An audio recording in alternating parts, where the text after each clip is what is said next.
चलिए देखें, अच्छा दिख रहा होगा, सही तो भी बताइएगा। आप लोग जो है अब नेक्स्ट अनुप्रयोग पढ़ेंगे। बुक कीजिए, देखें तो कौन सा अनुप्रयोग है, भूले हुए हैं। आवेशित चालक के ठीक बाहर हो गया अनुप्रयोग, है ना। समांतर प्लेट के कारण वैद्युत क्षेत्र की तीव्रता हो गई, क्यों? अब हेडिंग डालिए, हेडिंग डालिए जल्दी। एक समान आवेश से आवेशित गोलीय कोष, एक समान आवेश से आवेशित गोलीय कोष, एक समान आवेश से आवेशित गोलीय कोष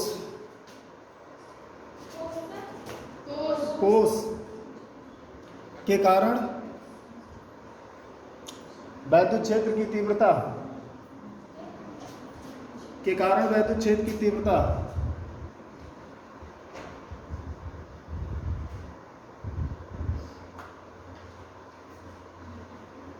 देखिए आपका ये गोलीय कोष मतलब खोखला गोला, ठीक है, जैसे रिंग वगैरह जानते हैं उस तरीके का रिंग, है ना। छल्ला बोल सकते हो आप उसको, गोलीय कोष है, लेकिन अब छल्ला और उसमें जो है वो पूरा चारों तरफ से पैक होना चाहिए। जो भी गोलीय कोष का मतलब ऐसा गोला जो बीच में खाली हो, है ना, खोखला गोला बोल सकते हैं इसको। जब ये एक समान आवेश से आवेशित हो तो इसके कारण वैद्युत क्षेत्र की तीव्रता की गणना करनी है आपको, है ना। इसके 3 कंडीशन होंगे, एक तो होगा आपका वाय बिंदु, और एक होगा आपका पृष्ठ पर, और दूसरा होगा आंतरिक बिंदु। 3 बिंदुओं पर क्या निकालना है? वैद्युत क्षेत्र की तीव्रता। चलो मान लेते हैं एक समान आवेश Q से आवेशित एक गोलीय कोष है,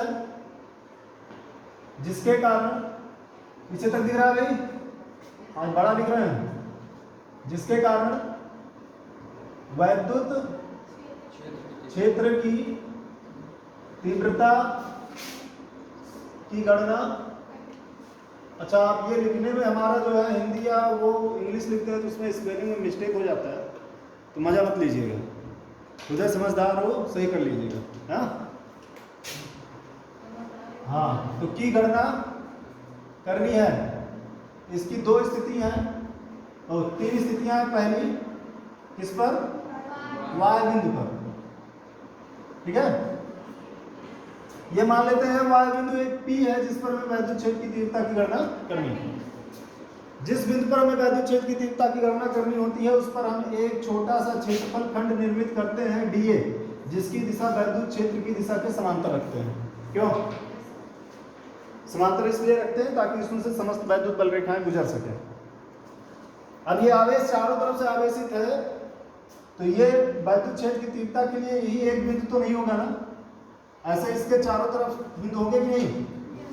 तो अगर ये सभी बिंदुओं को हम अगर दर्शाएं तो एक जो पृष्ठ का निर्माण हो रहा है, ये पूरा पृष्ठ जो है, आप इसके पहले भी पढ़ चुके हो, इस तरीके का जो पृष्ठ निर्माण होता है उसको क्या बोलते हैं हम? गॉसियन पृष्ठ। क्यों जी? कौन से पृष्ठ बोलते हैं? ठीक है। और यहाँ पे गॉसियन पृष्ठ किस तरीके का बन रहा है? आपका गोलाकार। क्यों जी? ये जो गॉसियन पृष्ठ बन रहा है चारों तरफ कैसा बन रहा है? गोलाकार। अनंत लंबाई के चालक तार के कारण बेलनाकार बना था। क्यों जी? अभी गोलीय कोष के कारण जो बन रहा है कैसे बन रहा है आपका? गोलाकार। ठीक है। तो मान लिया कि एक गोलीय कोष है, इसके केंद्र से, जिसकी त्रिज्या कैपिटल R है, ओके, और इसके केंद्र से स्मॉल r दूरी पर एक बिंदु P है, जिसमें वैद्युत क्षेत्र की तीव्रता की गणना करनी है। ठीक है, बार बिंदु पर। तो माना गोलीय कोष के केंद्र से स्मॉल r दूरी पर एक बिंदु पर चित्रानुसार एक बिंदु P है। क्यों जी? बिंदु P है जिस पर क्या निकालना है, वैद्युत क्षेत्र की तीव्रता की गणना करनी है। ठीक है, तो समझे? यहाँ कोई दिक्कत बोलिए, सबको यहाँ तक समझ में आया ना? सिर्फ अभी लिखा है ये।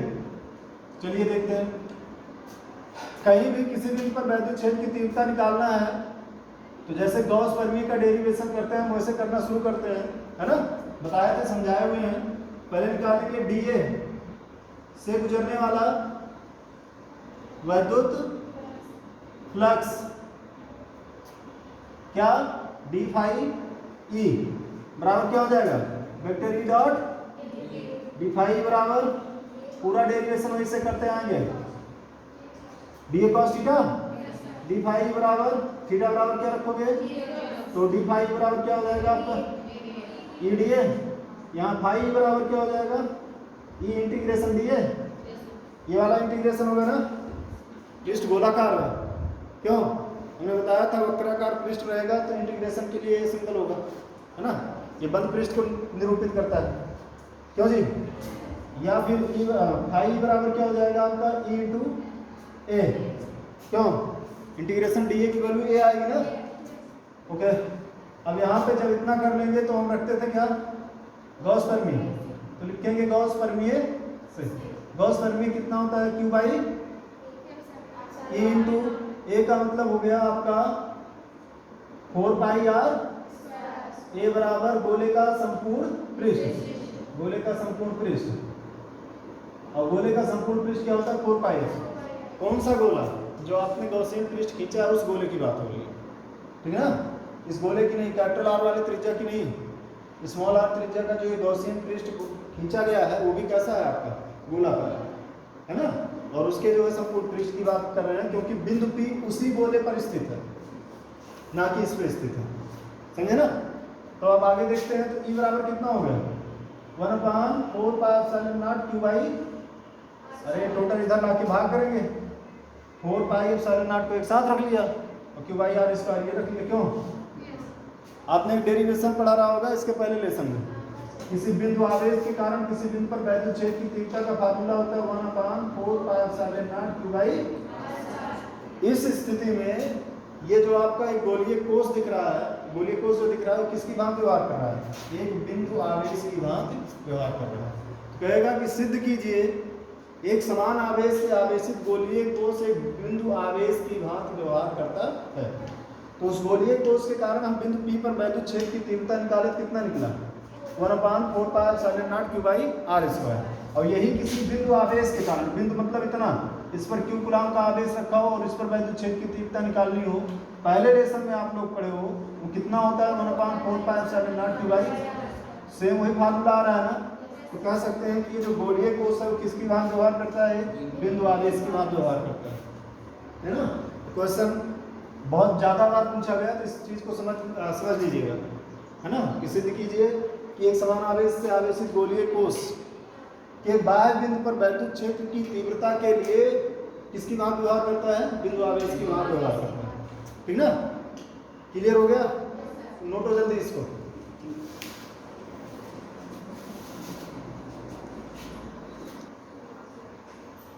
स्टार्ट हो गया।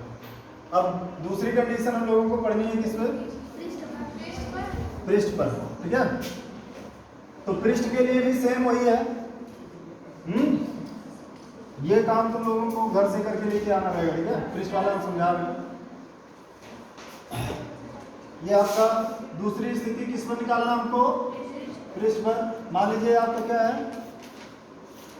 गोलीय पृष्ठ है, ये आपका कैसा सब धन आवेश से आवेशित है, और चूंकि खोखला गोला है तो जब इसको आवेशित किया जाएगा तो ये कहाँ वितरित होगा, इसके पृष्ठ पर, बताया था एक दिन।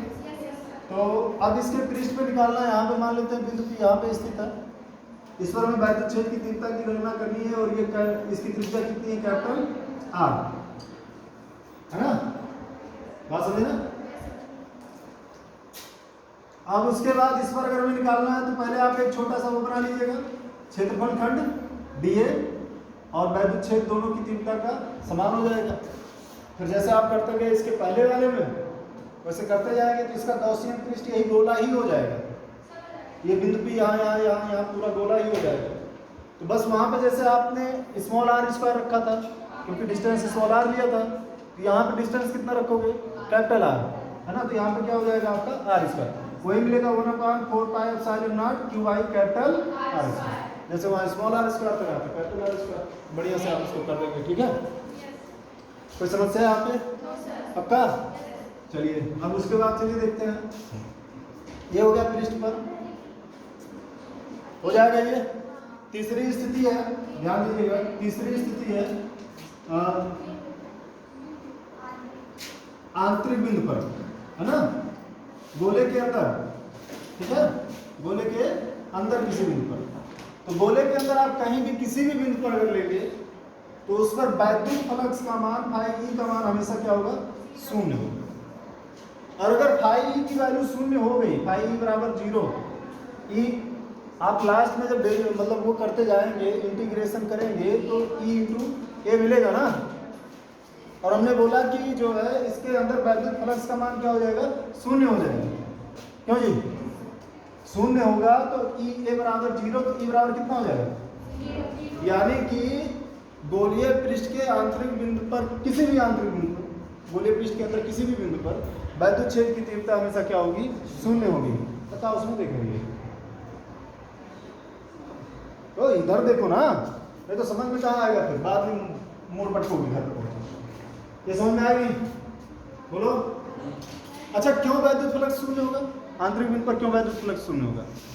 वैद्युत फ्लक्स किसे बोलते हैं? वैद्युत फ्लक्स किसे कहते हैं? एकांक क्षेत्रफल से गुजरने वाले वैद्युत बल रेखाओं की संख्या क्या कहलाती है? और वैद्युत बल रेखाएं एक दूसरे को कहीं काटती नहीं है वैद्युत क्षेत्र में।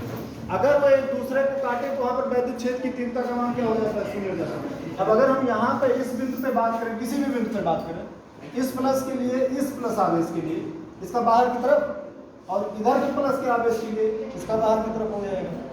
यानी कि वैद्युत बल रेखाएं एक दूसरे से जो है कट करके क्या हो जाएंगे? निरस्त हो जाएंगे। वैद्युत बल रेखाएं एक दूसरे को क्या कर देंगी? निरस्त कर देंगी, कैंसिल कर देंगी। और जब वैद्युत बल रेखाएं ही किसी क्षेत्र से नहीं गुजरेंगी तो वहां वैद्युत फ्लक्स का मान क्या हो जाएगा? शून्य हो जाएगा। क्योंकि वैद्युत फ्लक्स किसे कहते हैं? एकांक क्षेत्रफल से गुजरने वाले वैद्युत बल रेखाओं की संख्या, है ना। एकांक क्षेत्रफल से गुजरने वाली वैद्युत बल रेखाओं की संख्या। तो पृष्ठ के अंदर किसी भी बिंदु पर या किसी भी क्षेत्रफल पर टोटल वैद्युत बल रेखाएं क्या हो जाती हैं? निरस्त हो जाती हैं। वैद्युत बल रेखाएं निरस्त मतलब एक दूसरे को आपस में काटती हैं और उसके बाद उनका मान शून्य हो जाएगा। जब वैद्युत बल रेखाएं निरस्त हो गई तो यहाँ पर वैद्युत फ्लक्स शून्य हो जाएगा, और वैद्युत फ्लक्स शून्य हो गया तो वैद्युत क्षेत्र की तीव्रता भी शून्य हो जाएगी, है ना। तो आप यही इतना लिखोगे कि गोलीय कोश के भीतर किसी भी बिंदु पर वैद्युत क्षेत्र की तीव्रता का मान शून्य होता है। क्यों? क्योंकि इसके भीतर किसी भी बिंदु पर वैद्युत फ्लक्स का मान क्या होता है? शून्य। वैद्युत फ्लक्स का मान क्या होगा? शून्य। क्लियर? तो तीसरी स्थिति भी समझ में आ गई आप लोगों को। अब उसके बाद आएगा आपका गोलीय अचालक के कारण। कैसा? गोलीय अचालक होगा। अचालक के कारण वैद्युत क्षेत्र की तीव्रता। अब मान लेते हैं ये एक गोलीय अचालक है। गोलीय चालक और अचालक में क्या अंतर बताए थे? गोलीय चालक को अगर हम आवेश करेंगे तो वो जाकर के उसके सेंटर पर केंद्रित हो जाएगा, लेकिन अगर अचालक है तो उसमें आवेश समान रूप से क्या हो जाएगा? वितरित हो जाएगा। समझे ना? अब हमने क्यू आवेश दिया तो क्यू आवेश जो है इसमें समान रूप से चारों तरफ क्या हो गया? वितरित हो गया। तो इस गोलीय क्या कहते हैं अचालक के कारण वैद्युत क्षेत्र की तीव्रता, गोलीय कोश के कारण पढ़े, तीन स्थितियां पढ़े, बाह्य बिंदु पर, पृष्ठ पर, आंतरिक बिंदु। वही सेम कंडीशन इसमें भी पढ़ना है। बाह्य बिंदु पर मान लीजिएगा स्मॉल आर, दूरी पर एक बिंदु पी है, एक ऐसे गॉसियन पृष्ठ बनाएंगे, है ना। क्यों जी? अरे बिंदु पी पे एक ऐसे गॉसियन पृष्ठ बना देंगे। अब बिंदु पी पे वैद्युत क्षेत्र की तीव्रता की गणना करेंगे तो जैसे हमने पहला किया वैसे सेम होगा, यानी आएगा 1/4 pi epsilon naught Q by R square. Okay, बात समझे? फिर उसके बाद हम बात करेंगे इसके पृष्ठ पर। तो इसकी त्रिज्या अगर आपने रखी है कैपिटल आर कैपिटल आर, तो इसका आप वैसे ही डेरिवेशन यहाँ पे डीए बनाएंगे। जैसे ये पृष्ठ वाला भी समझे आप लोग, यहाँ डीए बनाएंगे और निकालेंगे और इसकी वैल्यू आएगी 1/4 pi epsilon naught Q by capital R. बस इसके आंतरिक बिंदु पर वैद्युत फ्लक्स का मान शून्य नहीं होगा क्योंकि उसके अंदर भी आवेश है ना। अब भाई जैसे हम यहाँ पे कर दिए मान लीजिए, तो ये जो गोला बन रहा है इसके अंदर इस बिंदु पे निकाल रहे हैं, इसके अंदर आवेश है ना, इसके कारण वैद्युत फ्लक्स का मान शून्य नहीं होगा। अगर हम यहाँ गोला बनाते हैं तो इसके अंदर कोई आवेश नहीं है, इसी कारण यहाँ पे समझ लीजिए वैद्युत फ्लक्स का मान क्या हो जाता है, शून्य। आंतरिक बिंदु का कैलकुलेशन इसका कठिन होता है, वो थोड़ा हार्ड है, उसको हम कल समझाते हैं। यहाँ पे आपको ये पृष्ठ वाला और ये बाह्य बिंदु वाला जैसे पहले वैसे करके आना है ना। तो 3 डेरिवेशन, गोलीय कोश का पृष्ठ पर, गोलीय अचालक का बाह्य बिंदु पर और पृष्ठ पर, है ना, ये करके आएंगे। आंतरिक बिंदु पर कल बता देंगे, ठीक है समझे। हाँ आंतरिक हम बताएंगे, और 3 आपको करके आना है, 3 क्या 4 पृष्ठ गोले के अंदर, इसको लिखना है केवल, है ना। और ये आपका बाह्य पृष्ठ पर आंतरिक बिंदु पर कल हम बताएंगे, ठीक है, आंतरिक बिंदु पर कल बताएंगे। कोई दिक्कत यहाँ पे नहीं। हाँ तो कल काम करके लाइएगा, नहीं तो लाठी खाओगे तुम, ये जानो, नोट कर लो।